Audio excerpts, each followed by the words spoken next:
হরে কৃষ্ণ। তো বন্ধুরা সবাই কেমন আছো? আশা করি ভালো আছে। তো গোপাল ভাই কৃপায় আমি অনেক অনেক ভালো আছি। তো আমাদের বাড়িতে আমাদের একমাত্র বোন অর্থাৎ ননদের বিয়ে, তো তারই পূর্ব প্রস্তুতি। আর মাত্র 4 দিন পরে বিয়ে। তো তার জন্যে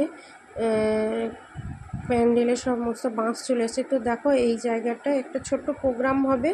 তো তার জন্যে এই শাগের বাড়িটার উপর স্টেজ করা হবে, আর এইখানটায় বর এলে বসবে এবং বোনের বিয়ে হবে।